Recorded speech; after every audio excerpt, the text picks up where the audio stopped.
Houses have histories, and sometimes those histories don't reveal themselves to you until they decide to reveal themselves to you.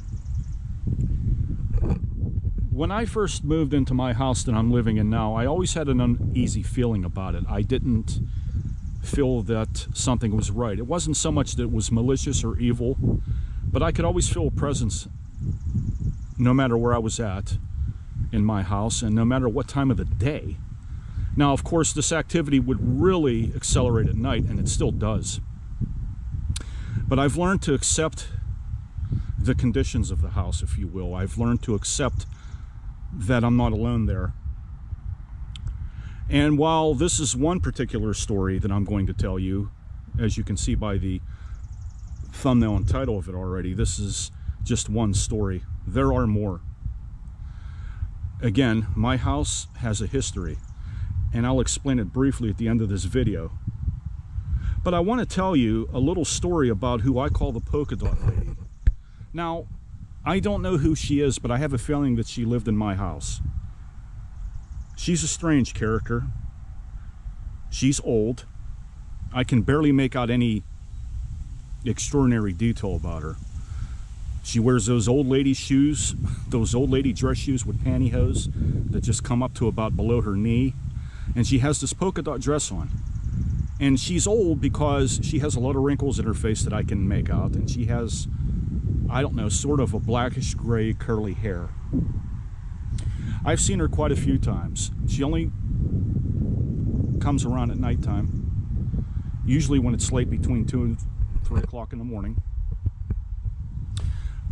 The first time I saw her, I didn't really believe it. I'm looking at her like, who is this? Is there a person standing in my house? And in order to satisfy my senses, and especially to convince myself, I began to rub my eyes, and I mean really rub them, because I was half awake when I saw this apparition. So I knew that what I was seeing possibly couldn't be there, right? I agree with you. So I really furiously rubbed my eyes. And I looked upon her again, and she was still there. She wasn't there as plain as day, but she was there. I could make out a figure in a polka dot dress that appeared to be an old lady. And she just stood there, and she stared at me. And the first time I saw her stare that I can remember, it was a rather serene stare, unconcerning, not wishing to convey some sort of malicious intent on me. I never feared her, but I was bothered by her, obviously. I don't like spirits in my house, but she was there. I said a prayer very silently. I asked Jesus for her to go away. And I'm going to look at this from a very Catholic point of view, because it's the only way that makes sense to me. So, and since I am a practicing Catholic, I will tell you that I said an Our Father, and I think it was a Hail Mary, and I said, in the name of Jesus Christ, please go away. And she did. That was the first time. And then the second time I saw her again, about a month later.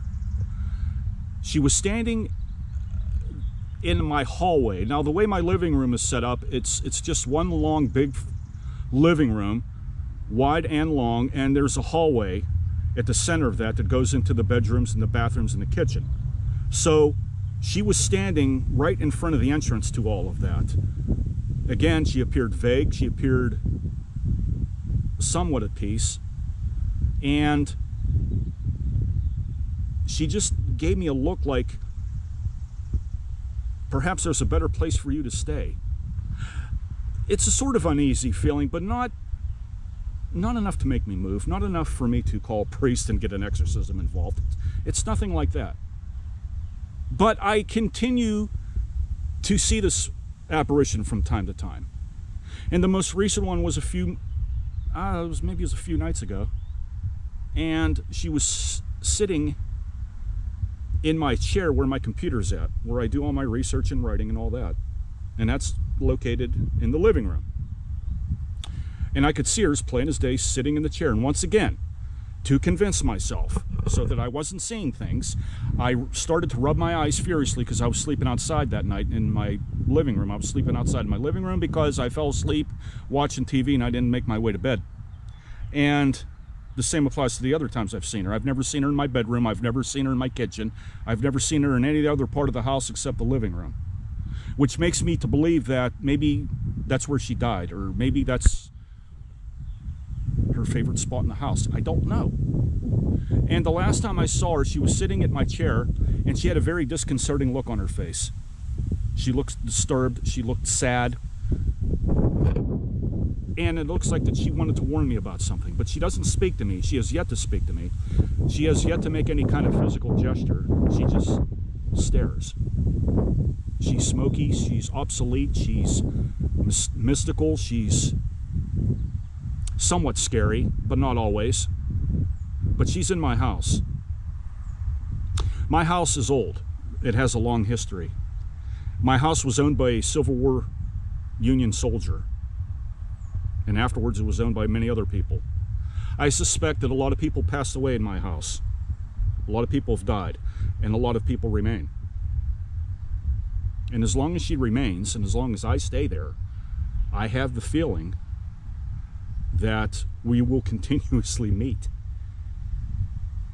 And if that is the case, I continue to pray for her. And I continue to pray for the souls in my house who seem to be unrested for whatever reason. And I pray for their salvation. But I have a feeling, a very convincing feeling, that this is not the end of Polka-Dot.